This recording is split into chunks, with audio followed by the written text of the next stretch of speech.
Thank you all for sticking around with us. I think it's going to be an interesting morning, and I'm really looking forward to our next topic, which is transportation. And one of the things that we often hear at United Way of Acadiana is that transportation for many people is a barrier for them in terms of being able to get to work. And for those people who are the working poor, if their car is in need of repair, or they need new tires or anything like that, that can become can actually become a financial emergency for them, because that car, that piece of transportation, is what gets them to work. If they don't get to work, they don't get paid. If they don't get paid, you know the cycle. So transportation is an issue for folks that are living in poverty, as well as those that are not. But I think that for families that are living in poverty, it becomes a critical piece to their economic viability. So to start this morning, I'm going to have our panelists introduce themselves, and we'll start over on this end with Clay. All right. My name is Clay Henry. I'm Vice President of Operations for Acadia Ambulance. I've been there for 37 years, and Margaret will be happy to know that I got involved in the medical field at 14 years old, completely by luck. I was waiting in line for my bus at Lafayette High School. I was 14. Someone tapped me on the shoulder and asked if I wanted to go to hurricanes and tornadoes. You know, being 14 years old, I was thinking, yeah, that's great. I want to do that. Well, it was the American Red Cross youth volunteer, and that's where I got started in the medical field. I became involved with the Red Cross, and obviously the Red Cross is funded by the United Way, big supporter of the Red Cross, and that was my introduction into the medical field. That's how I got involved with the KDM. I didn't know that story. Thanks for sharing. It led me to a lot of education and things of that nature, but it was just a great opportunity to be lucky. Very interesting. Warren, go ahead. I am Warren Appedy with Lafayette Consolidated Government. I'm the City Parish Transportation Engineer. I am also over the Lafayette Transit System, just to give you an overview of that system. We operate 12 fixed routes, transit routes during the day, 4 fixed routes at night. We also operate our paratransit service that allows people with disabilities who cannot ride the big bus for any reason a transit option. Glad to be here. Thank you. I'm Mike Mitchell, I'm the Transit Policy Manager for Lafayette Consolidated Government, so I directly oversee our transit operations and the complementary paratransit service that we provide via a contracted vendor. Those services are provided Monday through Saturday. We don't have services on Sundays, but we operate the transit services from 5:45 in the morning until 10:30 at night, where people can go to and from work or shopping or medical needs, things of that nature. And those services are provided within the core limits of the city of Lafayette. Thank you, Mike.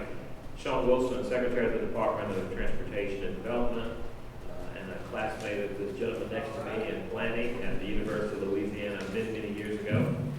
And as Secretary, I have responsibility for all of the state's resources from a multimodal perspective. That includes transit, rail, maritime activities, ports, aviation, and of course highways and bridges, and to a certain degree pipelines. So we have a very broad role and scope, and we spend about $1.7 billion a year in this state. That equals jobs and has an impact on lives and families and a rippling effect. So I'm excited to be here this afternoon.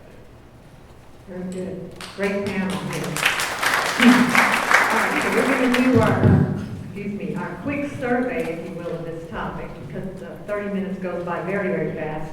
And so I want to start with Clay. And Clay, as you know, is involved in healthcare.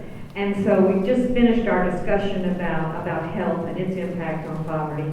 But Clay, tell us a little bit about the cost of transporting the indigent for health purposes. And it seems to be escalating on an annual basis. And so what solutions are available to the communities of Acadiana? Yeah, it is the cost of healthcare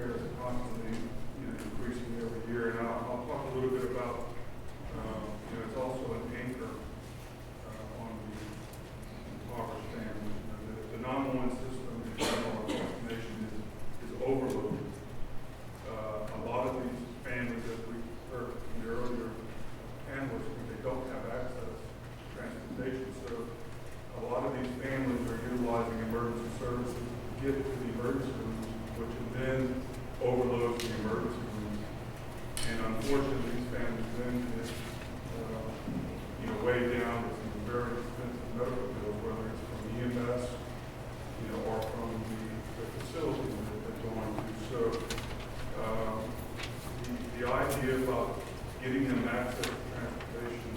I challenge a lot of people to look the other direction. I think that's a component, getting them access to transportation, but what about getting the health services to them instead?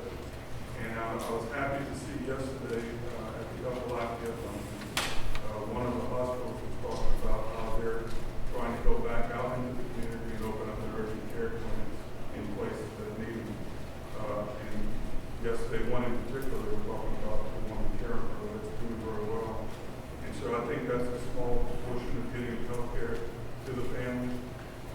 But in addition, one thing that Acadian Ambulance is doing right now, and we have experimented with it in a limited fashion in Lafayette, but we're trying these programs right now in Dallas and also in New Orleans, and it's called community paramedicine. And it's sort of a new thing in the nation where it's not an ambulance, but it is a sprint vehicle staffed with one paramedic that's been trained with extra skills and more toward the nursing type healthcare sort of bent to it. And these families and patients have access to this service 24 hours a day, 7 days a week. And so we're able to talk to the families in the communication centers to determine whether or not they actually need an EMS response or if they just need this mobile community paramedic that can go to them and help give them some urgent care. Or we can, in fact, direct them to 911 services and get them immediate assistance. And but of course, even that carries a price tag. So it's something that we're experimenting with, and we're trying to find the right payer sources to make this work. Because whether you're a profit company or a non-profit company trying to provide transportation services, you've got to have funding. And so it's got to work, along those lines. And so we're excited about that new program, and we're hoping that we'll be able to expand. And I do want to just touch a little briefly, because as Margaret knows, I am heavily involved in education. I've been with Life Education Foundation for now for about 15, 16 years. And some of the people that spoke earlier were really right on target. And I just want to say, these kids are truly, they're a gift from God. And the United Way and Life Education Foundation, they have tried to promote some programs such as Leader in Me, which United Way has just done a great job, and so does LUS. And these programs are in the schools. Somebody mentioned earlier that some of these kids are in impoverished families, but they're in dysfunctional families. But in my opinion, just because they're in a dysfunctional family doesn't mean this child doesn't deserve hope and opportunity. And I really feel like some of these programs, like Leader in Me, the REAL program, which is being put out there by an educator called Captain Laura, these are ways to reach some of those students that are challenged, whether it's financially or just the homes that they live in. But these kids just need a glimmer of hope. They need to see light at the end of the tunnel. And we may not be able to solve the functional part, but what we can give the innocent kids a glimmer of hope. And I will always go back and say the great thing Bob Kennedy said back in the 1960s, and my friends get tired of hearing me say this, but I have a hard time wrapping my arms around this entire issue, of getting help to these kids and to these families. It's frustrating. So what I try to look at is I go back to Bob Kennedy, and he said, create a ripple of hope. And some of us in this room are capable of making wide sweeping changes, but for those of you who are not capable of doing that, I say you create your own little ripple of hope, and you provide the light for one child, and it's the first step. And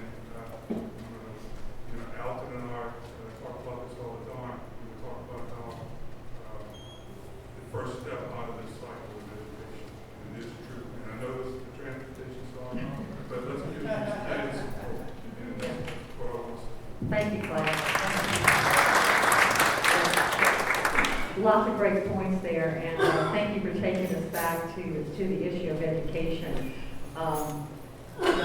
One of the things that we like to think about is that children, come out of families, and those families, to the extent that they can be stable, financially stable, that's an important factor. I think as one of our last panelists pointed out, the stresses of childhood, a lot of that flows from the economics, and that it affects the brain and it affects all sorts of things. So I think we're seeing the interconnectivity of the stress of poverty, the challenges that people have just to exist, and knowing that there are programs out there and people like Clay who have a passion for these issues, people like our other panelists here right in front of you and those that have preceded them, that helps to create that feeling of we're in this together, and to me that's very, very hopeful. So with that, we're going to kind of pivot back to transportation as an issue. And you know, we've referenced the ALS report a couple of times, and one of the things that the ALS report has said is that the average amount of money that's actually available in a household budget for transportation, if you are part of the working poor, is about $350 a month. And that has to include insurance, gas, everything that's associated with maybe a car note, some kind of payment, repairs on that automobile if you happen to own one. All of that is part of it. And so I'm going to ask Warren and Mike to sort of talk about the public transportation. It's certainly an alternative, and it's a way for the ALS population to manage that cost of transportation. But we know that it's only available in Lafayette Parish. And of course, the service area that Smile is looking at is much bigger than Lafayette Parish. The service area that United Way looks at is much bigger than Lafayette Parish. So for our neighboring parishes to Lafayette, where this is non-existent, and even in the rural areas of Lafayette Parish, how do we address the issue of transportation for the working poor that are outside of Lafayette proper? So to start off with the high cost of transportation within the city, a month pass on our Lafayette transit system costs $38, which is substantially cheaper than the $350 a month stated in the question. Going to the rural section of the area, how do they have access to public transit? And you're right, that is a real issue. I think the key to that is to provide transit services that connect from the rural parts of the parish to the Lafayette transit system that we feel covers the city pretty well. The Acadiana Planning Commission is currently going after a grant that would be a pilot project to bring transit services to some of the rural parishes. And if they are successful, they could be successful in proving that concept. That could be a gateway to allow other transit services to connect from more rural areas to the Lafayette transit system, which would then be, have a wealth of availability to our city and the services of our city. Well, and Mike, we know that this works, because I'm thinking back to when you and I first met, and that was after Hurricane Katrina. And we had a lot of people that evacuated to the Lafayette area that were from New Orleans and places where they were used to public transportation. And they were put into, for the, I guess, the recovery period of them trying to make it back to their homes eventually, they were put into FEMA trailers that were located in the rural part of Lafayette Parish. And yet they had to, in a year's time, find a way to repair their homes back in New Orleans, find work, take advantage of maybe some educational opportunities that were especially available to them, but yet they had no transportation. Right. So we set up a program that actually transported people to the hub in Lafayette, the city of Lafayette, and then got them to where they needed to go. So we know that those satellite programs do work. We've actually done a couple of pilot projects with United Way's assistance. The first was back in the early 2000s where we extended some services to City of Broussard and Carenville, and which was not in LGS's coverage area. So we provided like I want to say 3 or 4 trips to those municipalities and back to our terminal downtown, so we can allow the individuals of those cities or those towns to gain access to the city Lafayette system, and then everything within Lafayette, to the hospital, shopping, work, and then what Margaret is mentioning is post-Hurricane Katrina. For that year, it was another sort of system where the individuals gained access to LTS's fixed route system, and then we provided the 2 or 3 routes that were staying throughout the rural portions of Lafayette Parish. What Warren referenced was a pilot project would be the Acadiana Regional Mobility Transit Study, and that's we utilize some FTA funds because it comes from DOT from the state to gauge what type of services that we can provide to Acadia, Iberia, St. Martin, Vandal parishes, the same parishes. Again, gaining those folks access to the city of Lafayette, where the majority of medical and enrollment centers are. I can't see how far we are from that, but I believe that we're not that far from at least engaging in that. And I think that there actually is, as for the initial pilot project to Acadia Parish, that should be a couple months away. Well, that's really good news to hear. And it sounds like the grant's been getting started, but to sustain that kind of program is very expensive. And so probably we're going to get into some policy conversations later on, budget support from local municipalities as well as from the state and the federal government to make sure that that program is viable, that it works. And just so that folks have an understanding of what I manage the transit budget, as I kind of referenced earlier, but we have just under $5 million budget, and the bulk of those monies come from the Federal Transit Administration. About $1 million, actually, let me say that. We get about $1.5 million from the Federal Transit Administration, and a large portion of our funding for the operating budget of the programs, both for Fish Run and the Paratransit Service, comes from the City of Lafayette General Fund. All our consolidated government, the transit services is only provided within the city, so the city's general fund budget funds roughly $2.5 to $3 million of that $4.9 million budget. We get some funds from the state and some from the fare boxes. It's somewhat costly system as a whole to operate, but we do the best we can at providing services throughout the city. Thank you, Mike. All right, so we're going to turn to Dr. Wilson for our last question. And, you know, I know that you work a great deal with infrastructure. Yes. But today we're really talking about the people who use that infrastructure, right? The people who have to use those surface roads, those highways and byways that connect all of Southwest Louisiana. And so I guess our question to you is, when you think about your work and the comments that these panelists have made about infrastructure, how I guess, presence of mind are the people in the planning of this?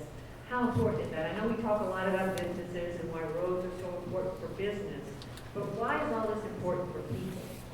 Well, first, people are a huge part of the equation, Margaret, I guess. And what I would tell you is it's more affordable, it's a better proposition to finance and support a transit operation and do healthy, solid infrastructure than it is to, I think, support the programs that perpetuate a poverty environment and make it difficult to move around and learn. So when you look at the data, you'll see that if you're a married person or if you're in a married situation, you're going to spend about 20% of your household income, that $350. About 20% of it is going to be used on transit services. And if you're single, it's actually a little bit more than that. The other thing I would tell you is transportation in terms of infrastructure can do a couple of things. It can create job opportunities because when we spend $1 in transportation, you're going to get about $2 of value out in terms of real job opportunities. And those are jobs that for Acadiana are critical because there's a great relationship between the downsizing in the oil and gas industry and the construction industry because some of the skill sets and the materials and the people are very similar. The other thing I would tell you is when you look at transportation, the way we build, design, and construct roads have a direct effect on what people do. Everything you own, everything you buy, everything you sell, mostly everything that you consume will interface with the transportation system. And that's an important thing to note. But it's also important to note that if you're a single parent or if you're married and you've got one vehicle, if we don't design in a safe and efficient way, if that vehicle gets in an accident, the cost associated with you being able to move around and make that repair is significant. So if if you're a single vehicle family and there's damage done to that vehicle that prevents you from getting to work, your kids can't get to school, you can't get health care, and you see that you've got one foot on a banana peel and another one somewhere where you don't want to be. And so from an infrastructure perspective, our goal is to try and maintain some stability and consistency in what you see. So accidents have an effect on poverty and the family's income. The ability to get through congested areas will determine whether or not you can get to work on time. And not just with infrastructure and cars, but also with buses and other forms of transportation. Whether you're Uber, whether you're on a bus, or whether you're in a cab, if you're having to travel through a very congested area and you have to be somewhere on time in order to stay in that job opportunity, if we can't get you there quickly, it's not going to do you any good. So I think it's important to say that people are huge, a big important factor, because that's what we do it for. We don't build infrastructure for the sake of building it. We don't support transit for the sake of having it. The other thing I think I heard the panelists say that I would absolutely support, and I know we're doing it here as best we can, is to advocate for a regional approach to transportation. We're not suggesting that you have to have 30 buses a day to get folks to and from some of the most outer perimeter folks in Acadiana. You could have 2 or 3 buses a day, or train services a day, or something that gets people to and from work as the primary purpose. During Katrina, we created a bus system called LA Swift that moved people, and it went 4 times a day, back and forth to New Orleans, at the beginning of the day and the end of the day, to move people from where they were staying and working, from where they were staying to where they were working and back again. And what you did in between, you operated as a pedestrian. You walked, you biked, you took cabs, or you took local transit. And so those are the services I think that the folks up here are talking about, is how do you regionalize the effort and how do you create those opportunities, because competition is good for the economy, and the more capable, trained people you have in the workforce, the better off you are to create jobs. So I think it's all connected, and the people or the connecting force outside of the roads. Very good. Thank you so much. We have about 5 minutes left, and so let me just ask our panelists sort of the magic wand question, that if you had a magic wand and you could do anything you wanted to do in terms of improving transportation for low-income families, what would it be? And feel free to jump in. Anyone wants to answer that. Very quickly, for me, I would find additional revenue, because additional revenue means additional construction. More construction will mean more jobs. And when we hire folks in the construction industry, they're people who live there. I'm not going to hire people, not entirely, the vast majority of the people who are working on a construction job for us are going to be folks in this community. We may bring in equipment, we may bring in some principals from other companies, but they're going to hire people, and you see a lot of the construction workers putting up signs where they're working because it's cheaper, it's easier, and folks have more pride when they work. So my magic wand would be giving us additional dollars to be able to spend money. We're going to spend about $8 to $10 billion in the Acadiana region over the next 15 years based on our projections. And this community should be a part of that. And that's jobs, jobs, jobs, and those jobs equal opportunity. Opportunity is the road out of poverty. I'll second the Hannah revenue. It's funny, huh? But on the road side, when there's an increase in funding there, there's a corresponding increase in funding that the transit operators get. So from Sean's office, there's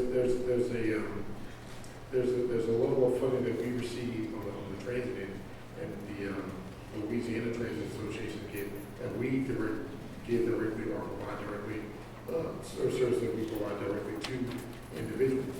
So if there's an increase in funding on the road side, then there's a corresponding increase on the transit side, and we can get those to people who may not have auto availability in their home. And where there's an increase in road funding, those individuals who are impoverished, they may not see, hey, well, there's a benefit to me. But there is a benefit to them whenever that those road funds get reallocated to trains and build services, provide services outside of the line and we can go to the rural areas of the region. We have about 1 minute left, so if you guys have anything you want to add? Yeah, I'll just say real quick that I think private business, since I come from the private sector, private business for the Lafayette Parish or Acadiana in general, they just need to be actively involved in being a part of the solution.